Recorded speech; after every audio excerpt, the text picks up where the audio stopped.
है कि हम इस ज़मन में अपने इमाम के दिल को कैसे राज़ी और खुश कर सकते हैं ताकि खुदा को राज़ी और खुश कर सकें, और इस ज़मन में अपने आप को तकवा की मंजिल पर लेकर आना, हमें खींच कर लेकर आना है। और दूसरी चीज़ ये है कि मायूस नहीं होना। जो भी हालात हों, हम टूटे-फूटे ही सही, गुनहगार सही, बदकार सही, कमज़ोर सही, खुदा के ज़लील और हक़ीर बंदे हैं और कमज़ोर हैं, ख़ताकार हैं, लेकिन हमें मायूस नहीं होना। खुदा को सबसे ज़्यादा जो बुरा लगता है वो ये है कि इंसान अल्लाह की रहमत से मायूस हो जाए। तो हम जैसे भी हैं, हम अपने वक़्त के इमाम के सिपाही हैं, हम अपने वक़्त के इमाम की समत बढ़ने वाले हैं और हम अपने वक़्त के इमाम के लिए जीने और मरने वाले हैं।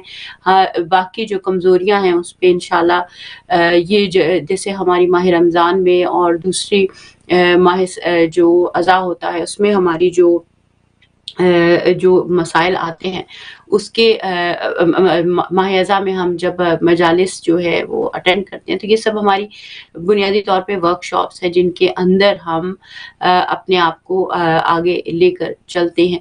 सो हम इन दिनों से फ़ायदा उठाएँ, इन वर्कशॉप से जो ड्यूरिंग द ईयर हमें मिल जाती हैं, बीवी फातिमा के अय्याम की सूरत में, माह-ए-अज़ा की सूरत में, माह-ए-सयाम और रजब और शाबान की सूरत में।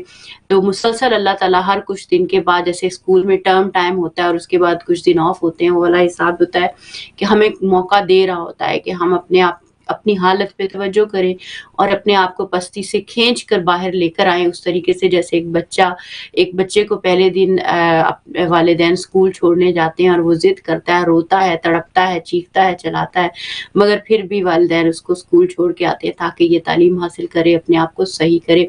तो जब हम अपने आप से डील करें तो हम खुद को ऐसे ही समझते हुए अपने आप को खींच कर लेकर आएँ। सो हमें अपने आप के साथ भी इसी दोस्ती और रोल को निभाना है।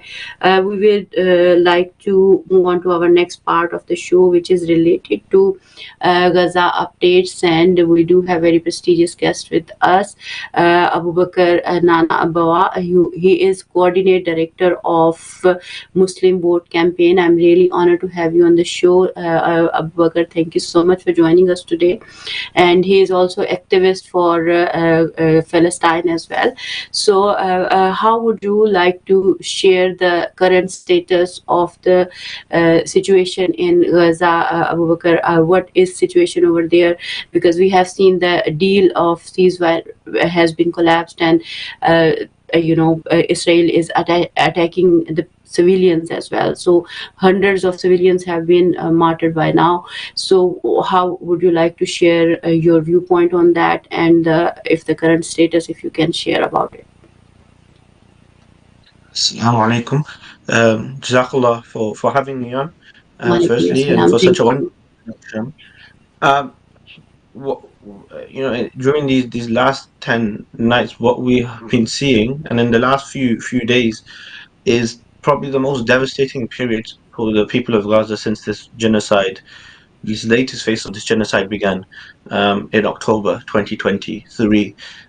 In just 2 or 3 days, we've had over 300 people die, over 200 children. I think the latest numbers were 700, with over 200 of them being children, hundreds of women.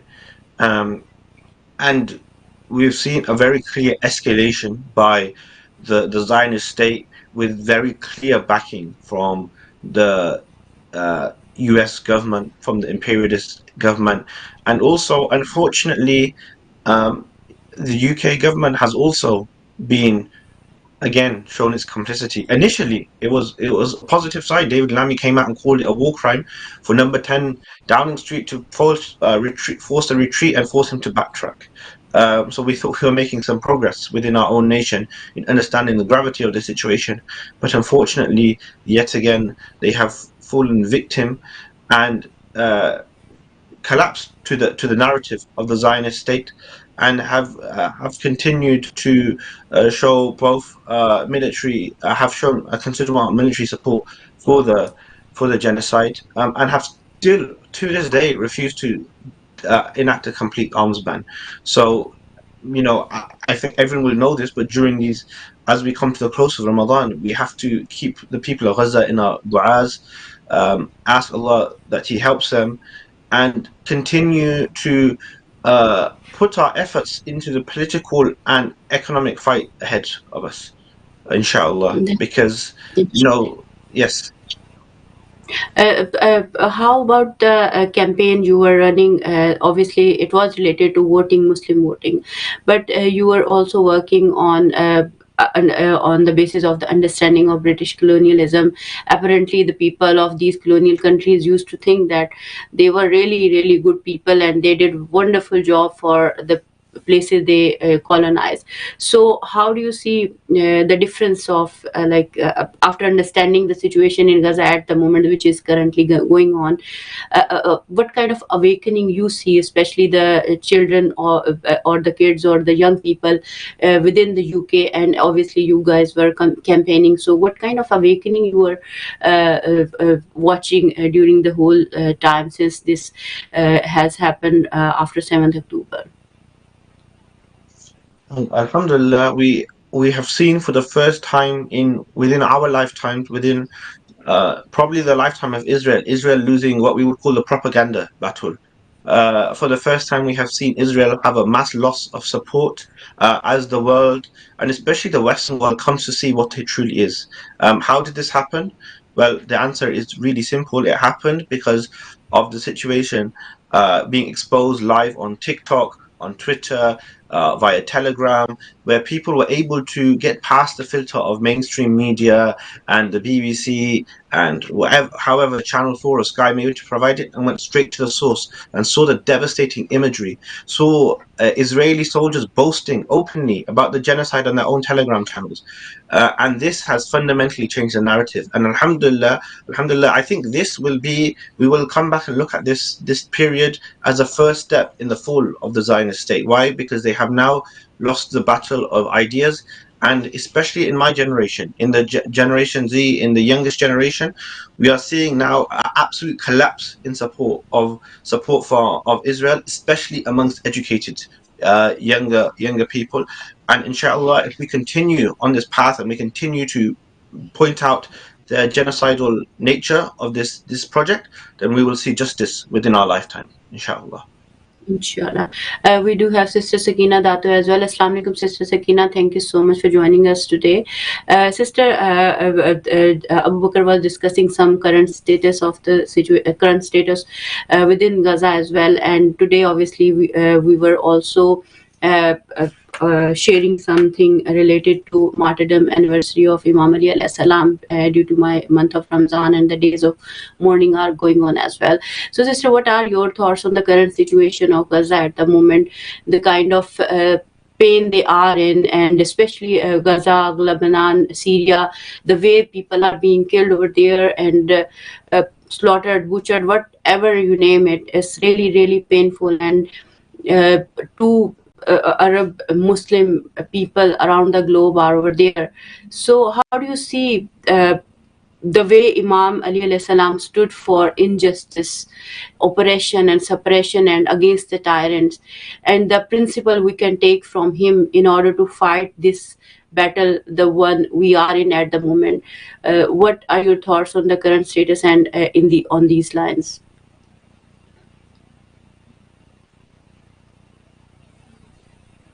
Sister, I can't hear you. Maybe it's on mute or something. Yeah, can you hear me now? Yeah, I can hear you now.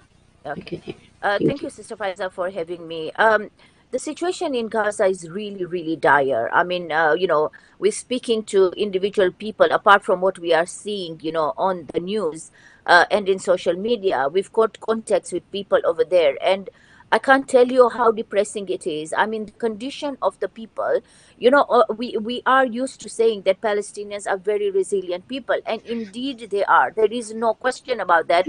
The fact that they have stayed put despite the genocide continuously being bombarded. This is the strength of the Palestinian people.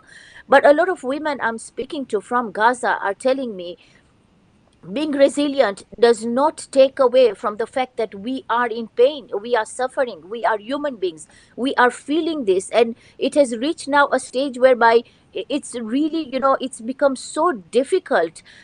We thought the war, had come to a ceasefire. There was a little bit of a break.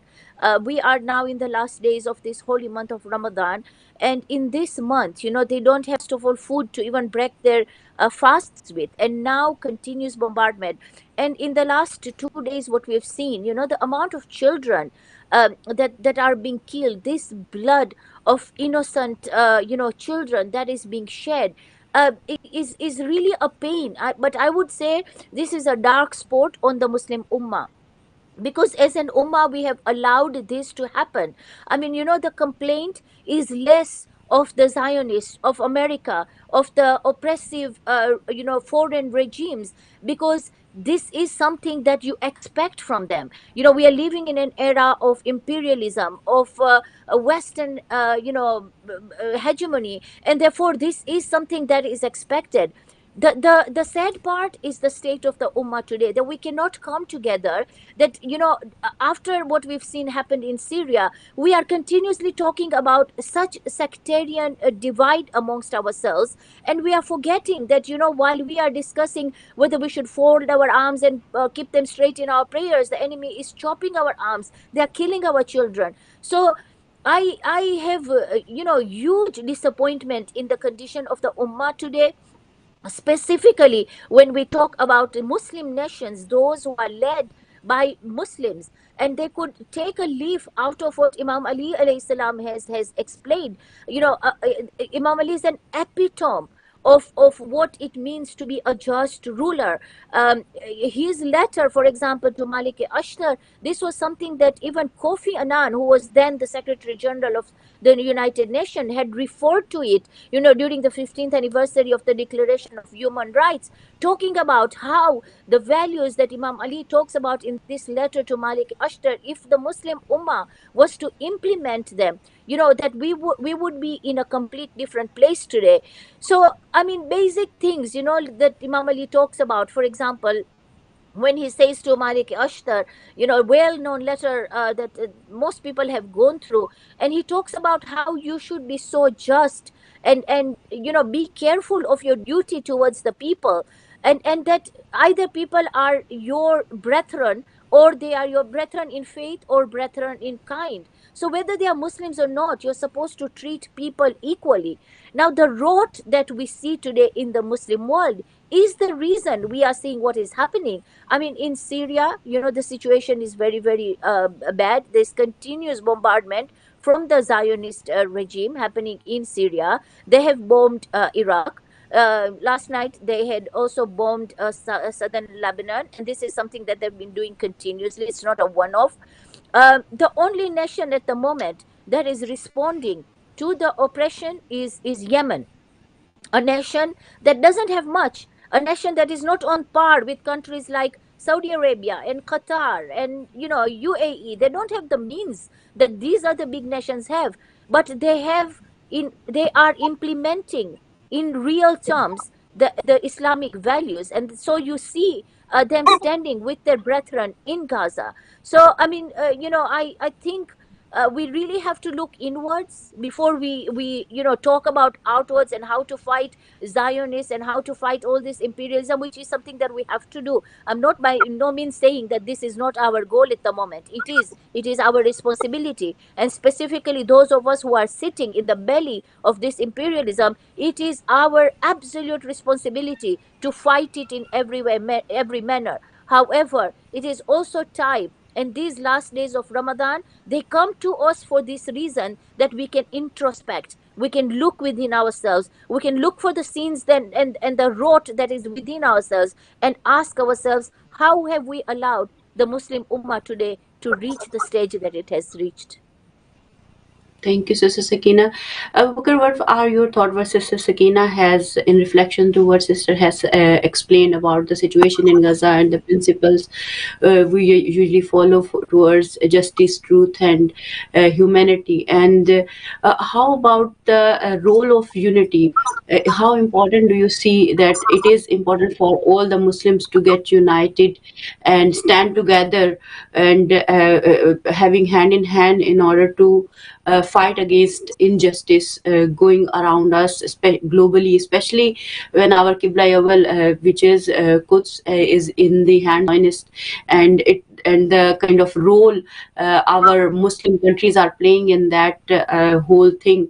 What are your thoughts on that? How would you like to share your viewpoint on that? You know, when the people within Sister Sakina very aptly described the belly of the beast. When they see us, when they see me, when they see Sakina Appa, they don't see a Sunni, they don't see Shia. Sorry, I don't know background. They don't see Sunni, they don't see Shia, they don't see different sects. They don't see Wahhabi, Deobandi, whatever these things are. They see Muslim, right? And unfortunately, we have let ourselves be divided and conquered by these nations who seek to weaken us and weaken our resolve to stand up for justice. And to stand up for justice, we have to we have to challenge the cause of that injustice. Okay, and as Muslims who live in the UK or who live in the West, our role is to go out there and explain to ordinary British people that this empire does not benefit ordinary British people.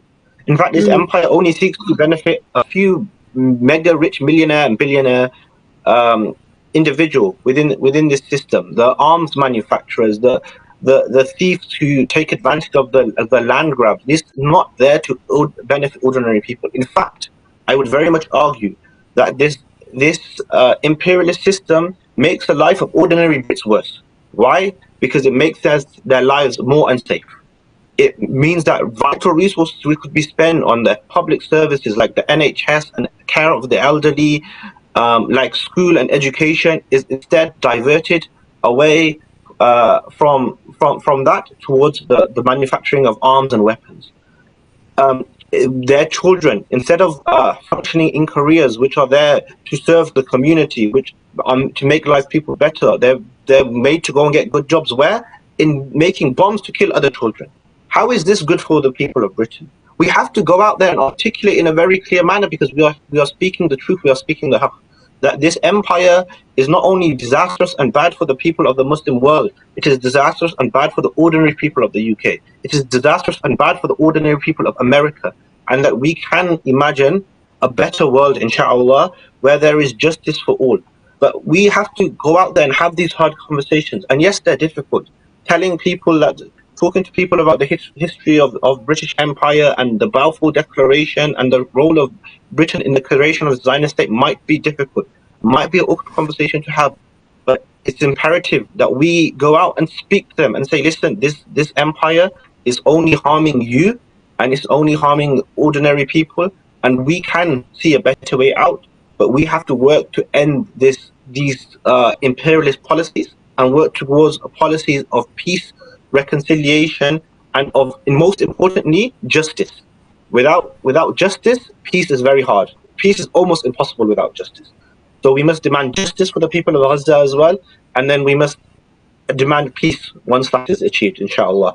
And in doing so, we can have we see a better world, inshallah. And as Sister Sakina said, and unfortunately this is something we have a little less control over, is that we must ask our Muslim leaders, especially, if you're from Pakistan, the leaders of that nation, or if you're from Egypt or Jordan or Saudi or wherever you're from, we need to hold out the leaders of our nations accountable as well, and ask them that they also stand up for justice in whatever way is safe for you to do so. At the minimum, make dua that Allah subhanahu wa ta'ala guides these leaders onto the truth, and takes them away from the influence of money and power, and forces them into the influence of Allah's love and justice, inshallah. Inshallah. Thank you, Abu Bakr. You mentioned really important points related to British imperialism and the way it is British colonialism, and how it is supporting to imperial power as well. Obviously, it's not in favor of the people of Britain as well, because if you are doing injustice to anyone, obviously it will come back to you one day in whatever manner. Because what goes around comes around is the rule of nature, whether we accept it or not. So, Sakina, how would would you like to share your viewpoint what Abu Bakr has explained regarding a role of Muslim countries, especially complicity, because we see that Egypt, Jordan, Turkey, and all the countries which are especially have the borders with it, and especially who have given their airspaces and fuel and the food and whatsoever, which is being given to the Zionist country, Zionist occupied entity. So how would you like to share your viewpoint on that? And along with the role of Iran, how do you see, because it's been it is sometimes confused in many ways as well, and it is sometimes criticized as well, and what is the current status of situation within Iran, and in terms of nuclear talks between Iran and US? How would you like to share your some current updates on that as well? Okay, so let me start with these neighboring countries, that are at the borders with Gaza. The reality is that if any of them had taken action, and in particular, we are talking of the leadership of these countries, but even not just the leadership, even the people, if they really had taken action, our people in Gaza would not be in the conditions they are in. So, first of all, let me talk about the leadership. It is purely, I think, like Brother Abu Bakr is saying, it is all to do with justice, because without justice there can be no peace. That is an obvious. There are so many letters in Najul Balagha that Imam Ali has written to the governors that he was appointed, and the common thread between them all is how he advocates for justice. For example, in a letter to Ziyad Abi, Imam Ali says, I truthfully swear by Allah that if I come to know that you have misappropriated the funds of Muslims, small or big, I shall inflict upon you such punishment that it will leave you empty-handed. Now, where do we have the kind of leadership of Imam Ali that fosters this, that talks about how you should not misappropriate, funds? The leadership of all these Muslim countries is actually, it's all because of money. They are getting direct support from the Western countries, in particular America, and sometimes they think that the prosperity of their nations depends on the Westerners. So Egypt, for example, receives a huge amount of its running costs of running its country from America, and they believe that they would not be able to survive without the US. Now, this is where your dependence on God becomes less. Your trust in Allah becomes very small, because you think that your God is actually America and Britain and Europe, and not Allah, who we know that in all circumstances we should worship none but Him. We should depend on none but Him. So this is a problem for a lot of Muslim leaders, because they are compromised for personal reasons. But also when it comes to the Ummah, and let me start first with the Muslim countries and then come to us in the West. In the Muslim countries, I always say that, for example, if people, despite the fact that yes, their governments are cruel to them and they are limited and they don't have the freedom of speech and there is not much they can do, but there still is something they can do. For one thing, I think if around the borders, all people decided to walk into Israel or occupied Palestine, there is enough numbers. I know this sounds radical, but even if you were to just let all walk in there, how many people will be shot? How many will be martyred?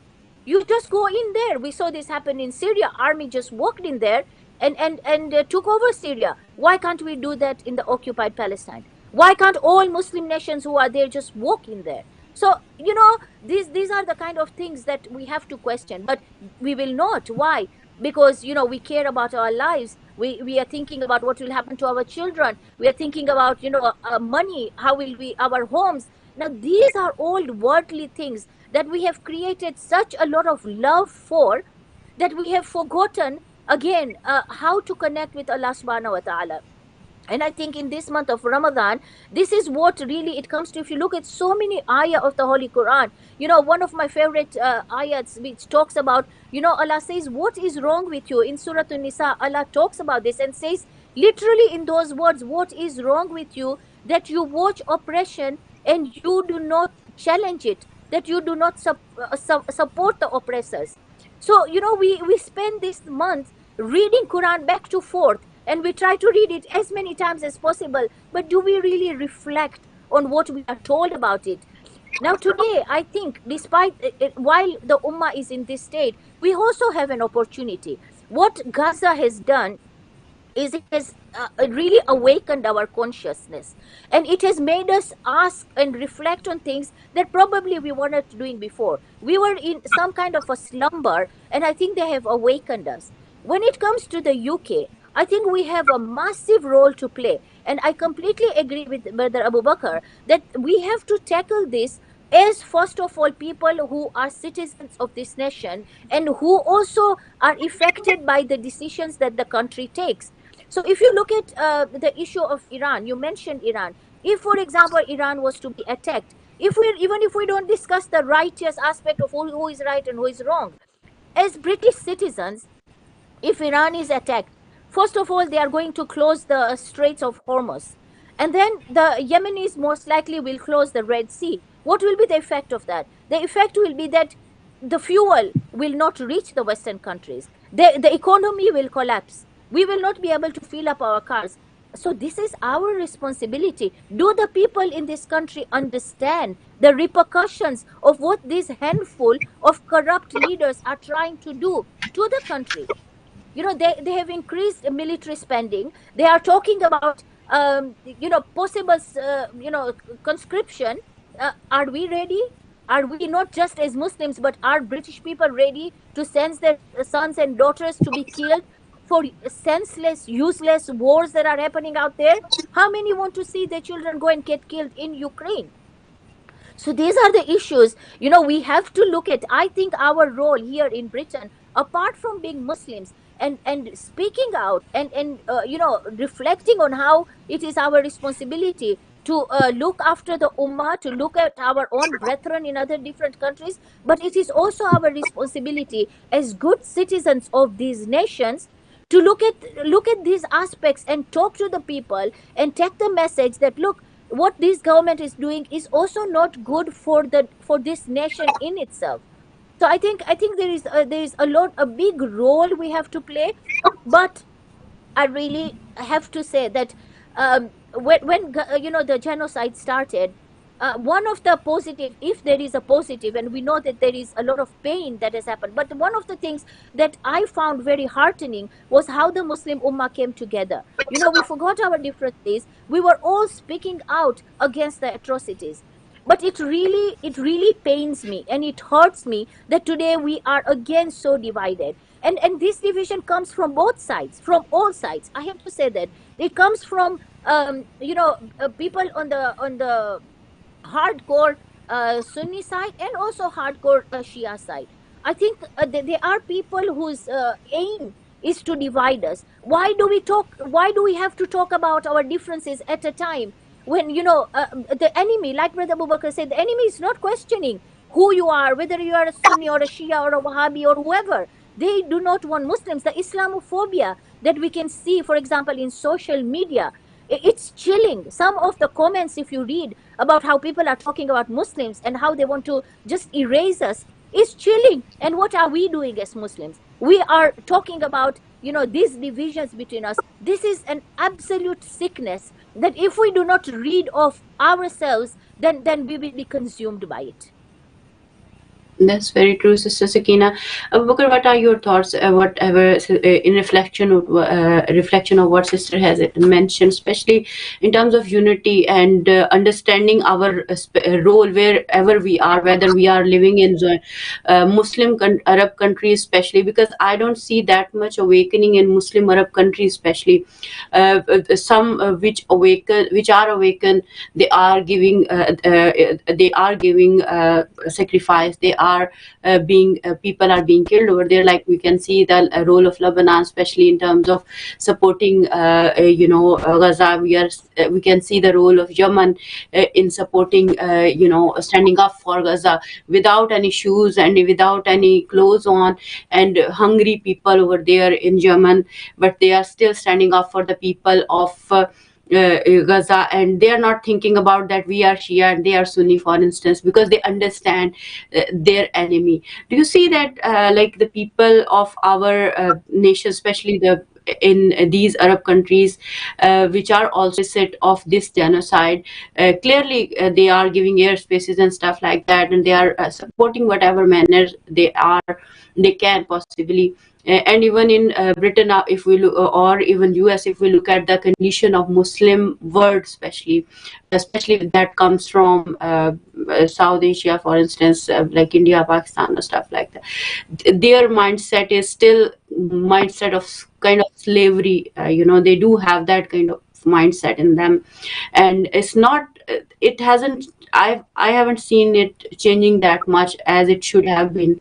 But what are your thoughts on this aspect, as well as the role of Iran in comparison to the Arab country, just in case if you can share anything about it, if you'd like to share the kind of criticism it is facing in order to support, Gaza or something like that, just in case, and how important it is for uniting above all the differences, keeping them aside and standing up together, because it's not just only the problem of Muslim world, it's the problem of humanity at large. If we look at Kashmir, for instance, no one is talking about it because no one is standing up for it, and no one is from inside or outside, no one is caring about it, the kind of suppression, oppression over there, and the changes they are bringing, and the kind of things going on over there. We have seen situation in Myanmar, we have seen situation in many Muslim countries around the globe, like Iraq and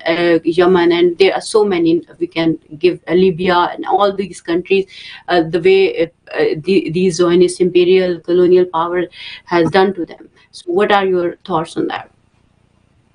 Yeah, just one more country I'd like to highlight before I tell you my analysis is we must remember our brothers and sisters in Sudan, very often forgotten, but also at the weakness of the imperialist powers. We have to remember that the RSF, who are currently enacting the mass murder of Sudanese people, are allegedly and with strong evidence funded by the UAE, and the UAE, the British government has sold 750 million pounds of a licensed 750 million pounds of arms sales to the UAE in the last few years. So it's really important for us to remember that, again, this is another cause that British Muslims should be speaking about, because it is another case where our government is directly or indirectly complicit in the mass murder of our Muslim brothers and sisters. So again, I'd just like to highlight that as another nation, another Muslim nation, which is suffering at the hands of British and Western imperialism. As for the Muslim nations, sister, I would like to get away from the idea of individual analysis, because let's say tomorrow Egypt grows a conscience, right? It's very unlikely to happen. But let's say tomorrow the leadership of Egypt gains a conscience and goes and attacks and goes to support the Gazans as they're undergoing a genocide. This will make very little difference. Unfortunately, it will make very little difference. Why? Because the Egyptian government do not have the wealth, they do not have the infrastructure in place to survive the repercussions of any attack that the Israelis may put onto them for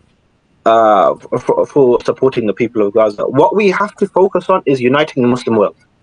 This must be our primary focus for the long term. Why? Because if there is a Muslim world where Iran, Saudi Arabia, Egypt, Jordan, Pakistan, all on the same page, right? And we can bring in all the Muslim nations. There's approximately, I think there's 30 or more. Malaysia, Indonesia. If we can bring all these Muslim ummahs, all these Muslim countries onto the same page and have a united force, and united idea, and a united goal, being the liberation of Al-Aqsa, the liberation of the Holy Land, okay, under whoever's rule, but that the people of Gaza, the people of Palestine, the people of West Bank can live dignified lives, then only then is this dream possible. If you look at any time that the Muslim world took Palestine, okay, whether it be Sunni or Shia, it was because at that point they were united, right? And that they had a united goal and a united front. And it is very important that we work on a united front, because currently, unfortunately, there are there's a global hegemony within America, and then there's perhaps a second rising power in China. This is the reality of the geopolitical world we live in today, right? So, but why is there no Muslim? Why is there no superpower within the Muslim world? Well, it's very simple, because there is no unity. If there was imagine there was a European Union style version of the Muslim world, right, where there was free trade, free movement, protection of rights, joint joint military program, then they could protect the ummah. They could protect the lives and the dignity of the Muslim world. They could ensure that there is justice. Etc. But again, sister, like, we can give this global analysis. Ultimately, we have to focus on our role as Muslims within the West, within our nations, and making sure that our countries that we live in, right? We're not foreign to these countries. These aren't secondary concerns. These are the nations that we're in, are not supplying arms.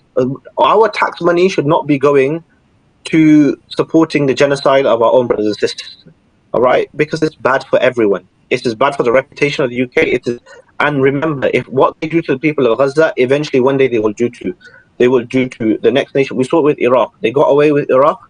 If we don't hold them accountable, they'll get away with what happened in Gaza, and then they'll continue to erode our rights. And like we've seen in America, they'll start, they're deporting people with green cards now. Soon they'll start trying to deport people with citizenship, because this is how the beast works. This is how empire works. The empire works only to protect itself, only protect the material interests of the few millionaire and billionaire class that it truly protects and serves. So let's go out there and have those conversations with our friends, with our family, with our co-workers, with our neighbors, and tell them that this empire, which is seeking to destroy the lives of the people of Gaza, will only make their lives worse and will not make their lives better. And inshallah, as for the Muslim world, we have to reimagine what a united Muslim world could look like, one that thinks past sectarian lines, and one that focuses on the dignity and the protection of the Muslim Ummah as a whole, whether it be Iran or Saudi Arabia, whether they be Sunni or Shia. This is the aim that we should have as a collective, because it's only then that we can start having these.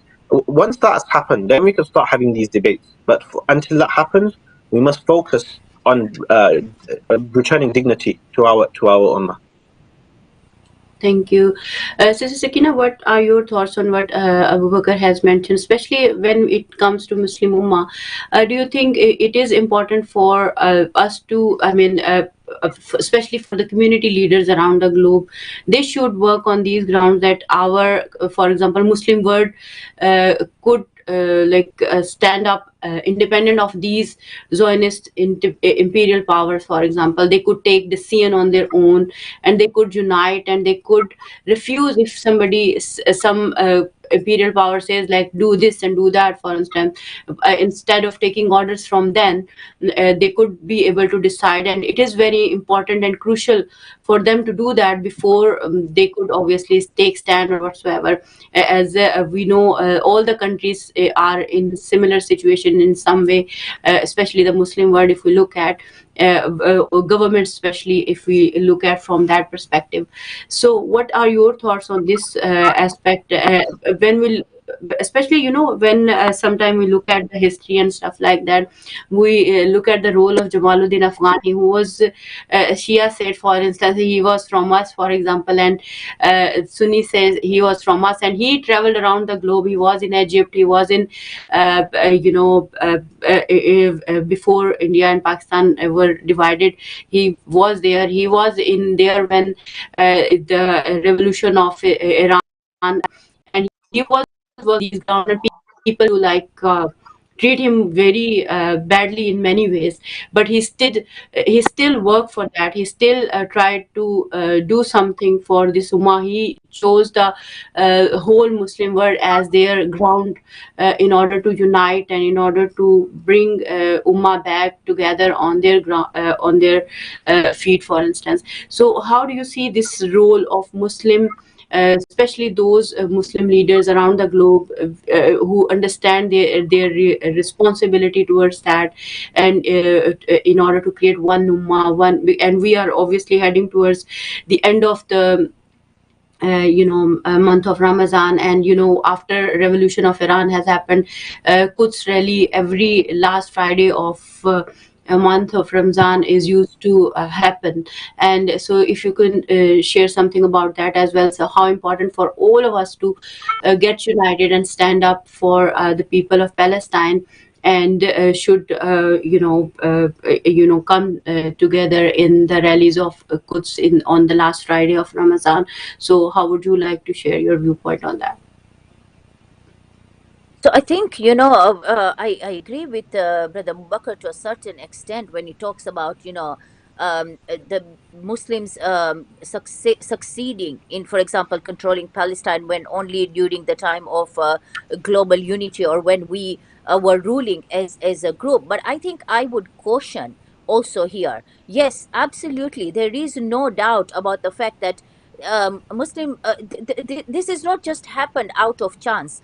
The British are well known to have, for example, broken the Ottoman Empire at that time by dividing the Muslims. It was the only way to do it, and the idea of divide and rule has been very systematically been implemented throughout, these times of imperialism and colonialism, because it's the only way that you're going to be able to rule over people.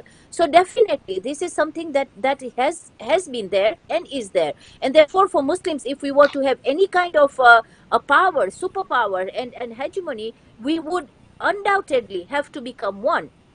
But also, the caution is that this one ummah that we are talking about has to be on the principles of Imam Ali alayhi salam. They have to be on the principle of the justice of the governance that he advocates.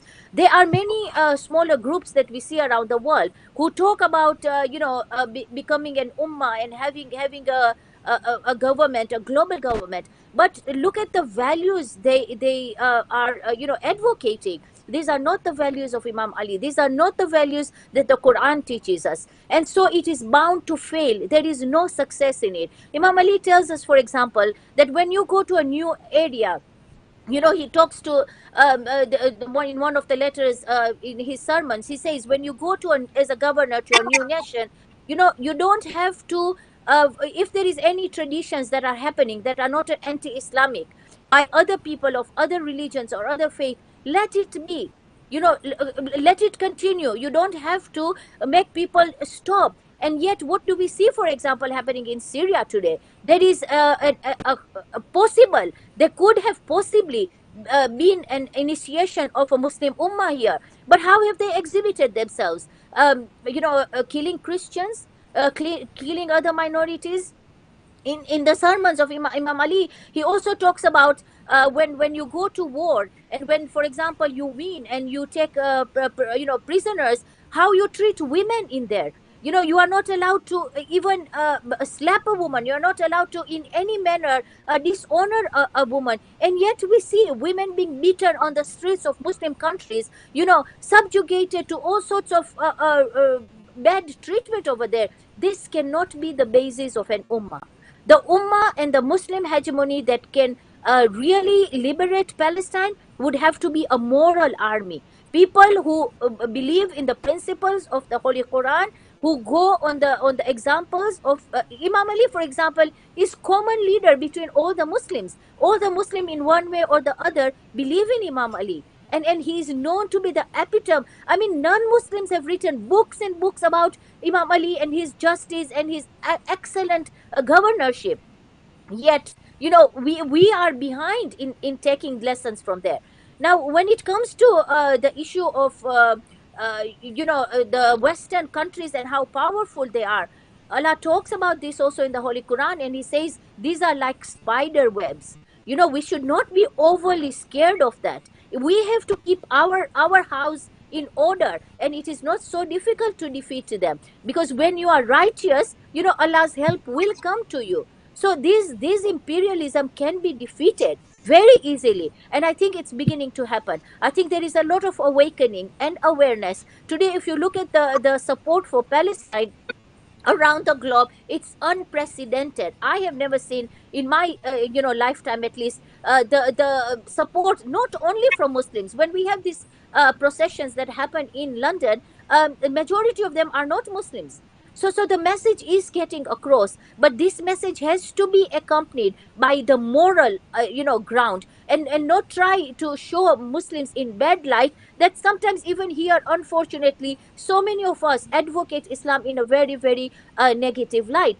Now, the one thing I want to speak about is, Brother Abu Bakr is working for this Muslim vote. And I think this is so crucial, getting our people, Muslims, again, without divisions, into parliament is one of the ways in which we can influence policy. We see, for example, MP like Shaukat Adam, they are very few at the moment, but we can see how robust they are and how they are bringing the issue of Palestine to the forefront. So going forward in UK, I believe this is one of the really important peaceful manners of finding a way to advocate for issues that matter to us. And again, we've said previously, it isn't just to do with Muslims, it's to do with justice for people everywhere, here in the UK, but also around the world. You mentioned Sudan, which I thought was amazing. We as Muslims are not only fighting for justice of Muslims. Our books and our faith tells us about advocating for justice everywhere.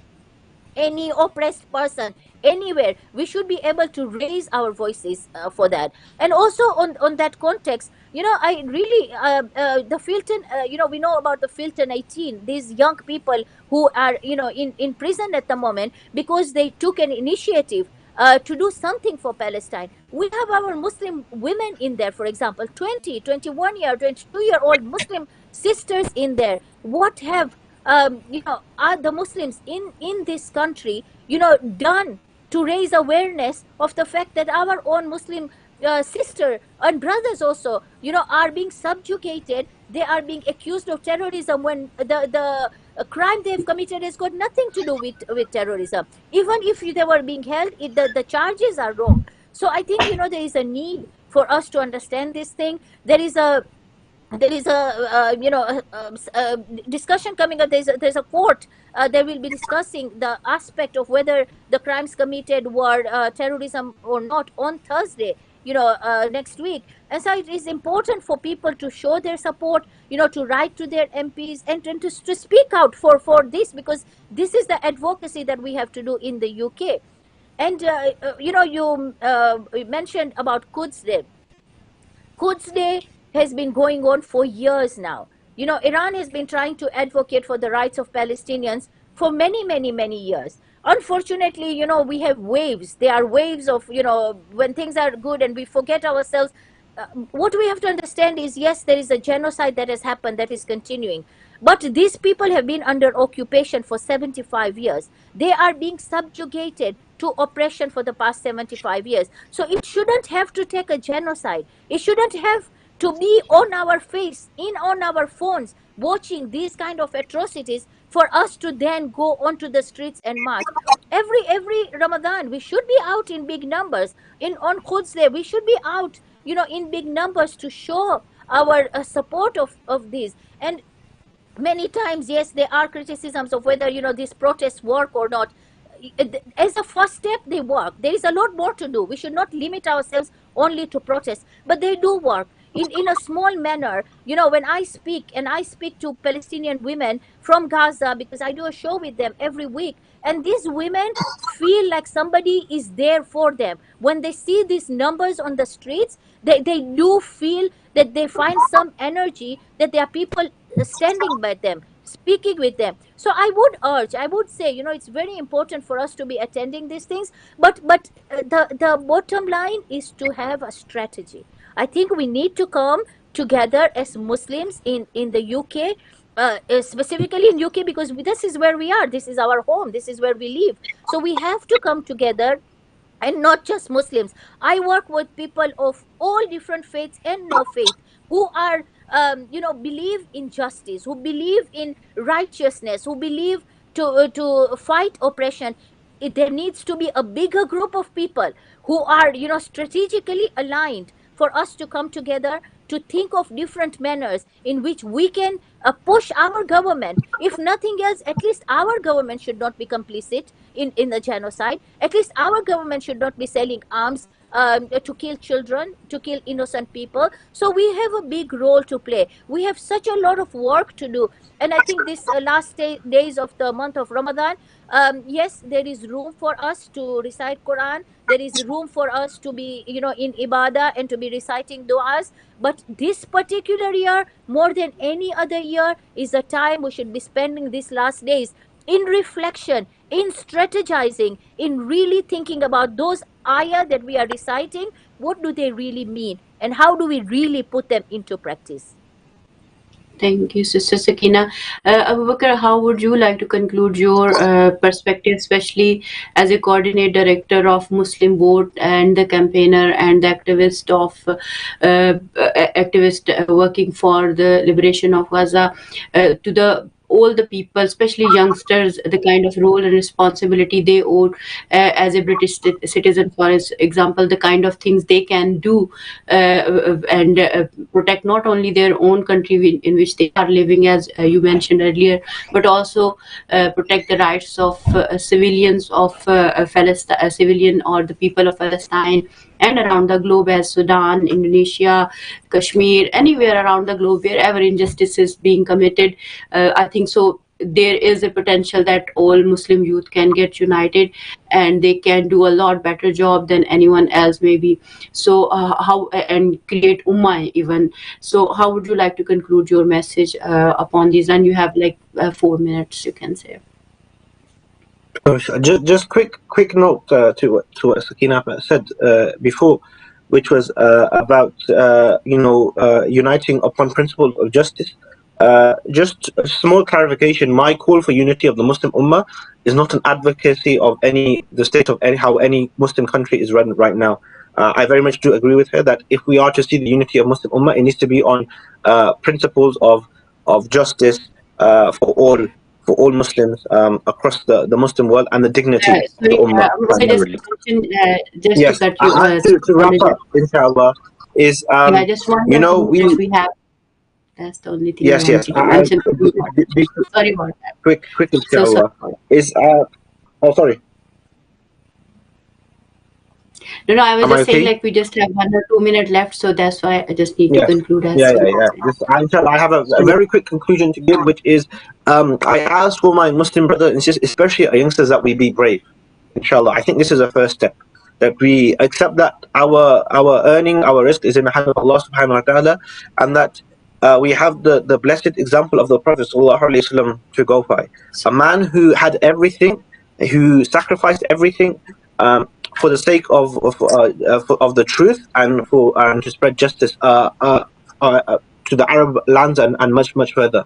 And it is the inspiration of the Prophet sallallahu alaihi wasallam that should inspire us to become proactive in speaking to people that Islam is a message of that can help bring peace and justice to the whole world.